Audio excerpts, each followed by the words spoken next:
It was Sunday, October 31, Halloween. After lunch roast pork with dumplings and red cabbage, as every weekend when Mother cooked elaborately, Leon remained seated at the kitchen table for a long time. The aroma of the roast hung in the air, heavy and spicy, and yet there was a slight excitement about this afternoon that had nothing to do with the food. "Take something over to your grandmother," said his mother as she stacked the plates. "She has a bad cold and can't leave the house. A little roast, some dumplings, and I'll pack some red cabbage too. Vitamins won't hurt either. Put some fruit and a bottle of juice in the basket." Leon nodded without thinking. Of course. Grandma lived on the other side of town, a little way out, in an old brick house with creaky stairs and a small front yard. You had to take the bus to get there, a good half hour. No problem. Soon his parents said goodbye. They were invited to a birthday party somewhere in the suburbs and wouldn't be back until late in the evening. The house fell silent. The clock in the hallway ticked audibly, and Leon sat in his room, which smelled half of youth, half of mystery. It was Halloween. Outside, children would soon be roaming the streets with pumpkins and masks, but Leon was thinking about something else. An opportunity to not have to wait until the next carnival. His gaze drifted to the wardrobe. There, carefully packed in a garment bag, hung the costume his grandmother had bought him in the spring. A sexy little Red Riding Hood outfit, a mini dirndl with a red apron, a hooded cape, and white over-the-knee stockings. And in the shoebox, underneath the red high heels, with 6-inch heels and 1-inch platforms. Leon opened the cover, ran his fingers over the fabric, and felt his heart beat faster. Carnival was months ago, and back then he had felt safe in the costume disguised, immersed in the festival of fools. But today was not carnival. Today, it was just him. And yet, Halloween, he murmured. If not today, then when? He put on the dress, hesitantly at first, then with more determination. The fabric clung to him. The cape enveloped his shoulders. The stockings gleamed white over his legs. Finally, he slipped into the shoes, swayed briefly, found his balance. Leon was no longer standing in front of the mirror. Standing in front of the mirror was a girl dark blonde wig, lips painted a delicate red, eyes with a touch of kohl, a figure that appeared self-confident, almost daring, sexy, crazy, but exciting. He turned around once, saw the skirts flying, and laughed softly. Then he grabbed the basket. Roast, dumplings, red cabbage, apples, and a bottle of multivitamin juice. A basket that combined fairy tales and everyday life. He looked at his reflection in the mirror once more. Little Red Riding Hood. Today he was Little Red Riding Hood. With his heart pounding, he left the house, locked the door behind him, and made his way to the bus stop. Chapter 2. At the bus stop, the cape fluttered slightly in the wind as Leon closed the front door behind him. In the stairwell, he ran into Mrs. Mayer from the ground floor, as he often did. The elderly lady was standing in her apartment doorway, a shopping bag in her hand, and looked up at him, blinking. "Good afternoon, Mrs. Mayer," Leon said as usual, and hurried past her. "Yes, good afternoon?" Mrs. Mayer stopped, her head tilted slightly to one side. Her eyes wandered from the red hood to the made-up face and down to the stockings and shoes. It was as if she were trying to piece together several images at once, and none of them fit. Leon lowered his gaze and hurried on. The path to the bus stop was rockier than he had expected. Every paving stone, every little bump felt as if it wanted to tear the ground from under his feet. The red heels were like a seismograph. Every bump was noticeable. But with his arm outstretched, the basket on his wrist, and small, careful steps, he finally made it. He did it. Leon sank down onto the bench at the bus stop, placed the wicker basket with the lid next to him, and took out his cell phone. "You going to party?" The voice came so unexpectedly that Leon almost flinched. He looked up. Standing next to him was an older teenager, maybe 17 or 18, with dark skin, jet black hair, and neatly trimmed stubble. His outfit looked casual and aggressive at the same time. Black hoodie, sweatpants, fanny pack slung across his chest. "Huh?" Leon blurted out. "I wanted to know where you're going to party. Totally my style, you know." The stranger grinned broadly, his eyes sliding openly over Leon's figure. "I'm going to visit my sick grandmother," Leon replied, almost defiantly. "Maybe I go with you and look after you."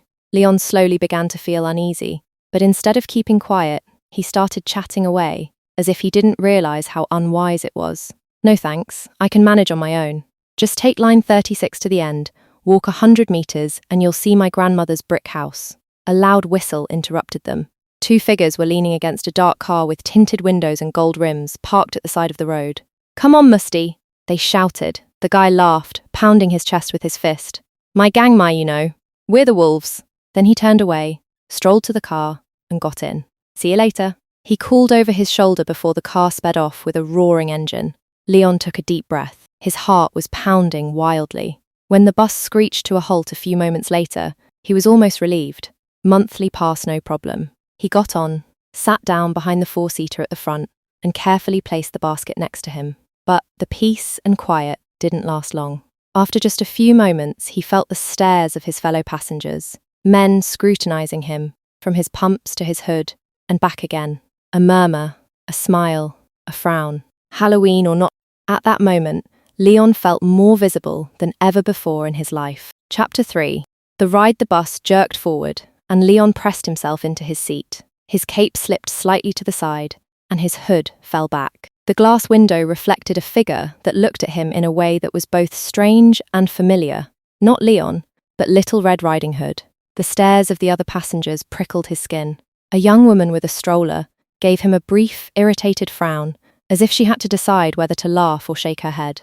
Two men in suits, perhaps on their way home from the early shift at the office, exchanged conspiratorial grins. A teenager wearing a baseball cap pulled out his cell phone and held it up discreetly, as if he wanted to take a photo. "Nice legs," murmured a voice from the second row. Leon pretended not to hear, but he felt his cheeks grow hot. The journey dragged on, each stop seeming like a small stage set in which new spectators appeared. An elderly gentleman with a cane nodded appreciatively at him. Or was it just his imagination? A girl with braces whispered gigglingly into her cell phone while staring at him. Leon swallowed. Just until the station, he told himself. Then change buses. Then it's almost done. When the bus finally pulled into the station, it was like entering another world. Neon lights, a babble of voices, the roar of loudspeakers. The bus disgorged its passengers, and Leon followed, clutching the basket tightly. His heels clicked on the pavement, each step sounding too loud, too conspicuous. Groups of teenagers with energy drink cans, a few men in work clothes, a woman with a dog were waiting on the platform. Again the stares, again the whispering. "Hey look, Little Red Riding Hood," shouted one of the teenagers. Laughter. Another howled like a wolf. "Hey, give us some wine." Little Red Riding Hood always has wine with her. Leon ignored them, or at least tried to. The blood rushed in his ears and he clutched the basket even tighter. He quickened his pace, as if he could leave the noises behind him. His heart was pounding in his throat, his hands were sweaty on the handle of the wicker basket, but he forced himself to look straight ahead, his gaze fixed on the display board. Line 36, connecting bus, in 3 minutes. He took a deep breath, just a little further, just to Grandma's. Chapter 4, in the countryside the second bus was emptier, quieter. Only a few scattered passengers sat in the seats. No one gave him more than a fleeting glance. After all the looks, gestures, and comments at the station, this calm felt almost like a blessing. Leon breathed a sigh of relief, leaned back, and for the first time since setting off, let the cape fall loosely over his legs. Outside, the houses passed by, becoming smaller, the gardens larger. Playground equipment, hedges, front yards with pumpkins. Slowly, the city turned into the suburbs, and soon it seemed almost rural. The asphalt glistened wet from the rain, and the evening sun sank behind the rooftops. When the bus stopped at the final stop, Leon got off. A cool gust of wind blew the hood off his head. He put his foot on the grating at the curb and was startled. His heel slipped in and got stuck. He jerked it free, feeling a sharp pull above his ankle. A small, deep scratch. Annoying. He gritted his teeth and adjusted his shoe. Onward. The sidewalks soon ended. In front of him lay only a narrow strip of asphalt, patched here and there with dark spots, puddles from the rain to the right and left. 2 or 3 cyclists rode past, gave him fleeting, curious glances, and disappeared in the direction of the bike path. Then he saw it. The old brick house. Once a signalman's house on a small branch line that had long since been closed down and now attracted tourists as a cycle path. The garden was overgrown, the windows old, but for Leon it was a familiar place, full of memories. A smile spread across his face and his steps quickened. Grandma would open the door in a moment, delighted with the roast, the fruit, the juice. But then He stopped dead in his tracks. A black car was parked in front of the house, wide, with tinted windows. The engine was off, but the paintwork gleamed ominously in the fading evening light. Leon swallowed. Something was wrong. Chapter 5. The wolf at the door. Leon shook his head. A black car in front of Grandma's house, it had to be a coincidence. There were lots of black cars around. But why was it parked right in front of the front door? He stepped closer. The license plate was from out of town. But then he noticed something. The gold-coloured spoiler.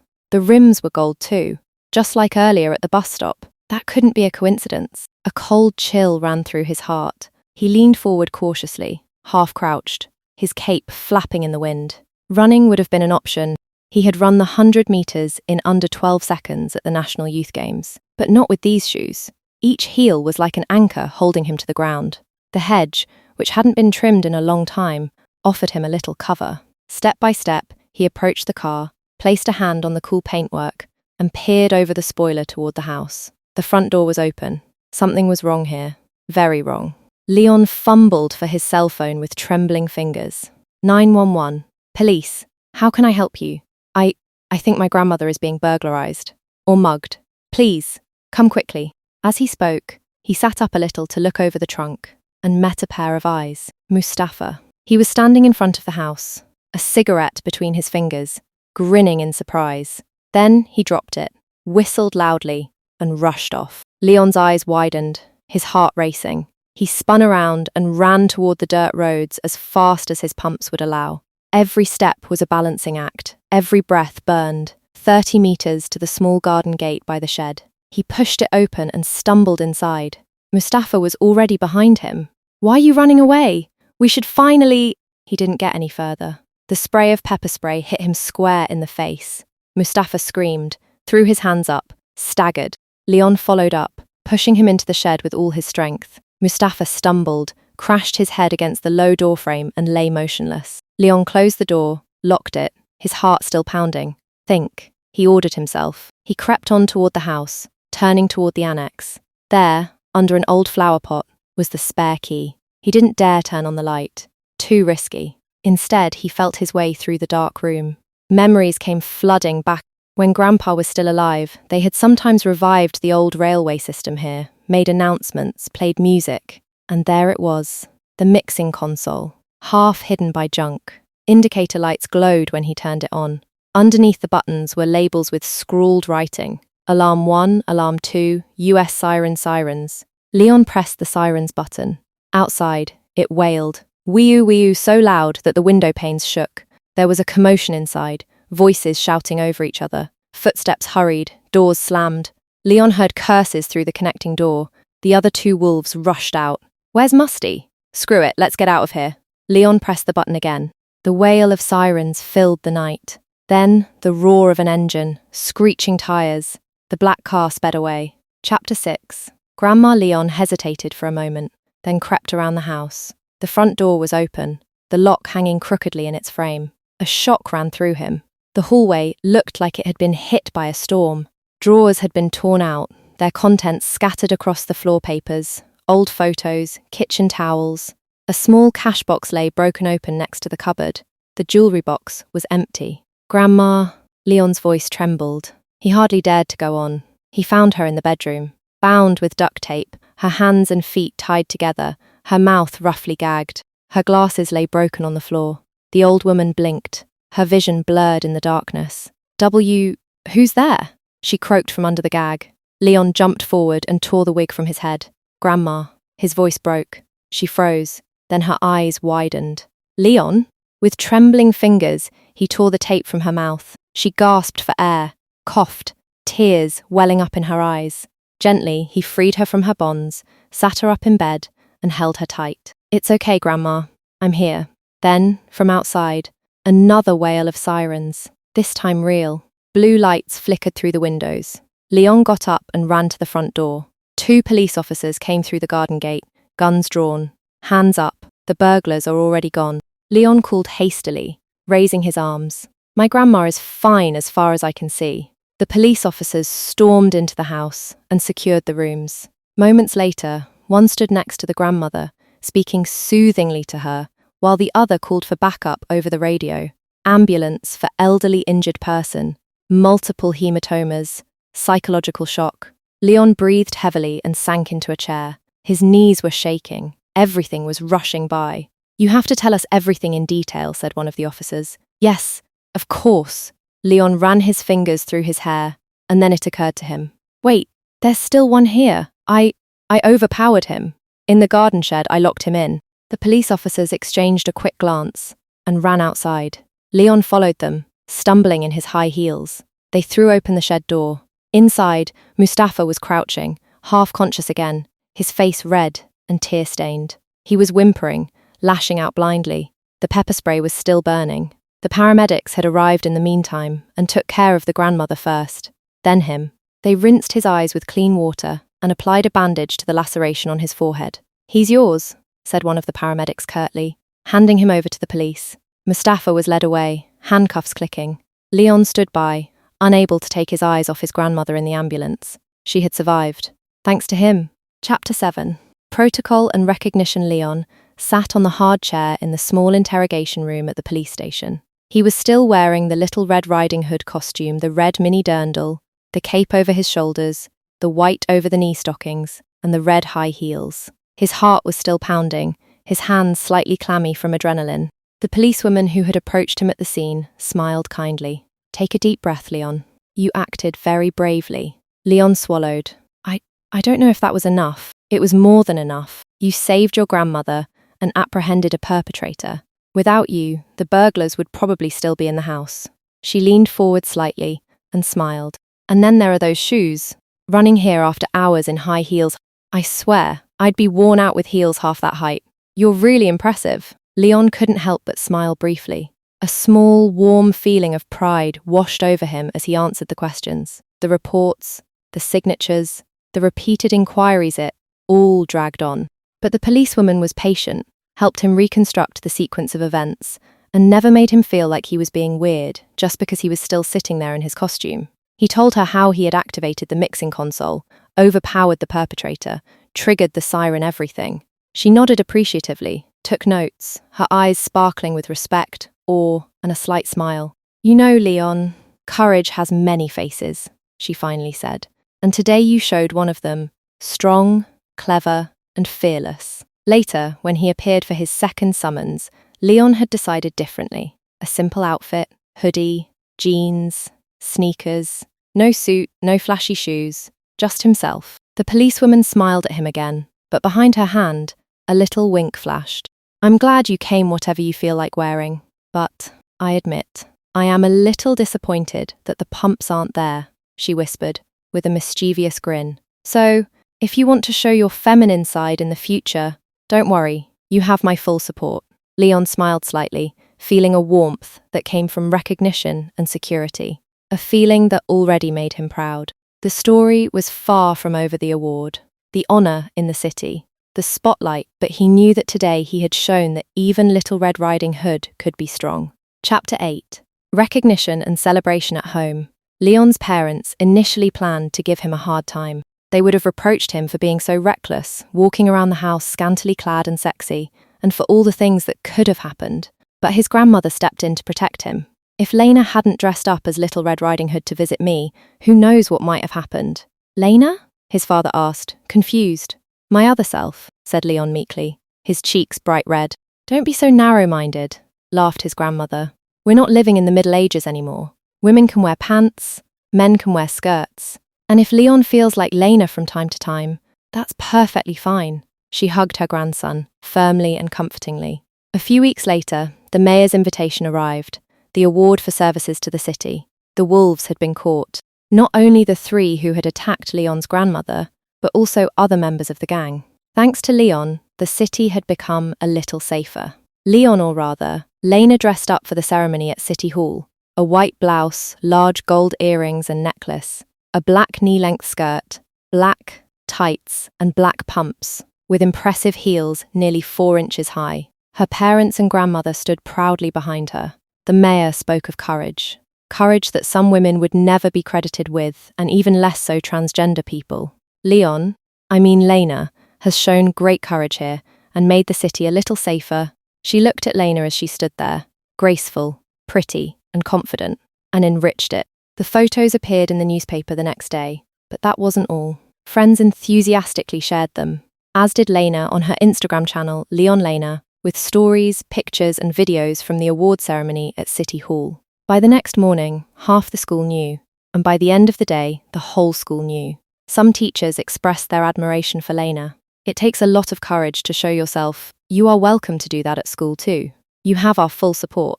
And so it came to pass that Leon often went to school as Lena, depending on his mood. And if she hasn't died, she's still strutting her stuff today. Epilogue.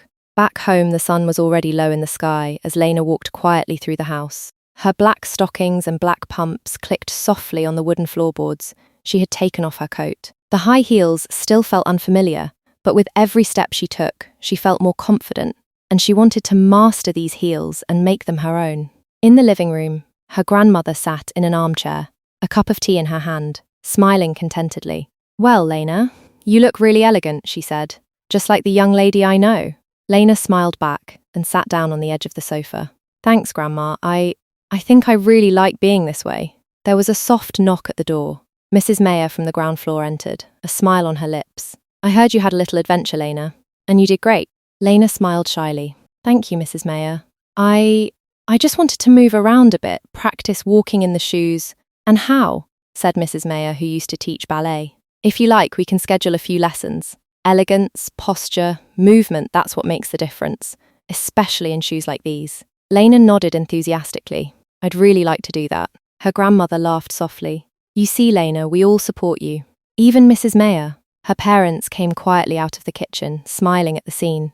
"Looks good, Lena," her mother finally said. "Very confident. And we're glad you're healthy, and that everything turned out well," her father added. Lena leaned back, dangling her feet a little, her hands folded in her lap. The excitement of the last few weeks slowly fell away from her, and a satisfied smile spread across her face. "You know," her grandmother said quietly, "if I hadn't been sick, you wouldn't have dressed up like that, and maybe none of this would have happened. You're brave, Lena, strong and clever." Lena nodded. "I think I'll be going out like this more often, when I feel like it. It feels good." Mrs. Mayer stepped closer, gently took Lena's hand, and pulled her across the living room. "And we'll make sure you can really enjoy it with elegance and style." Lena smiled, turned once around the living room, her pumps clicking rhythmically. A small feeling of freedom, pride, and confidence filled her. If she hasn't died, she's still walking in heels today, she thought to herself, and a quiet, satisfied smile flitted across her face.